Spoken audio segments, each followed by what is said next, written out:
Diabetic എന്ന് പറയുന്നത് ശരിക്കും പറഞ്ഞാൽ ഒത്തിരി രോഗങ്ങൾ മുന്നോട്ട് നയിക്കുന്ന ഒരു കാര്യമാണ്.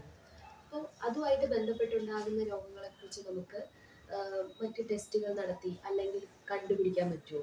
അതായത് ഇപ്പോൾ ഹാർട്ട് ഡിസീസ്, കിഡ്നി ഡിസീസ് അതുപോലെയുള്ള കാര്യങ്ങളെക്കുറിച്ച് നമുക്ക് എങ്ങനെ, ഏത് ടെസ്റ്റുകൾ വഴി നമുക്ക് മനസ്സിലാക്കാൻ പറ്റും?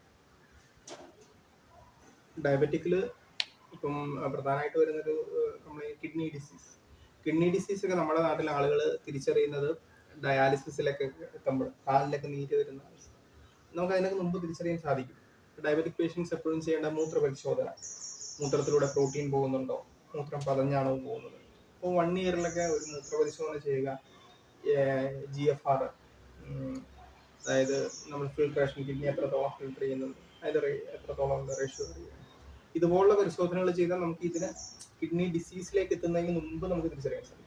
അപ്പോൾ ഒരാള് കിഡ്നി പേഷ്യന്റ് ആയി കഴിഞ്ഞാൽ അയാൾക്ക് ഒരു കിഡ്നിയുടെ തകരാറിലാകുന്ന ആ സമയത്ത് എടുക്കുന്ന പ്രിക്കോഷൻസ് ഉണ്ട്. ഇപ്പം വെജിറ്റബിൾസ് ഒക്കെ നമ്മൾ തിളപ്പിച്ച വെള്ളത്തിൽ മുക്കി അതിനുശേഷം കറി വളരെ കെയറിങ്, അതൊക്കെ നമുക്ക് മുൻകൂട്ടി ചില കാര്യങ്ങൾ ശ്രദ്ധിക്കാം, പ്രിക്കോഷൻസ് എടുക്കാം. അപ്പോൾ ഒരു കിഡ്നി തകരാറിലാവില്ല, നമുക്ക് പ്രിവെന്റ് ചെയ്യാൻ സാധിക്കും. അതുപോലെ തന്നെയാണ് ഹാർട്ട് ഡിസീസ്. നമ്മളിപ്പോൾ കേൾക്കുന്ന ഒരു കാര്യമല്ലേ, 45, 50, 55 വയസ്സാകുന്ന ഒരാൾ മരിക്കുന്നു. നമ്മളെല്ലാവരും പറയില്ലേ, ഇന്നലെ വരെ നമ്മുടെ കൂടെ ഇരുന്ന് വർത്തമാനം പറഞ്ഞ ആ മനുഷ്യന്റെ കാര്യത്തിലേ ഉള്ളൂ. ശരിക്കും ഞാൻ പറയുന്ന മരണത്തെ നമുക്ക് തടഞ്ഞു നിർത്താൻ പറ്റും എന്നുള്ളതല്ല, പക്ഷെ കുറെ കാര്യങ്ങളൊക്കെ നമുക്ക് മുൻകൂട്ടി തിരിച്ചറിയാൻ സാധിക്കും, പ്രിക്കോഷൻസ് എടുക്കാൻ സാധിക്കും. ചിലപ്പോൾ അതാണ് ഞാൻ പറഞ്ഞത്, റുട്ടീനായിട്ട് ചെയ്യുന്ന ചെക്കപ്പുകളുണ്ട്.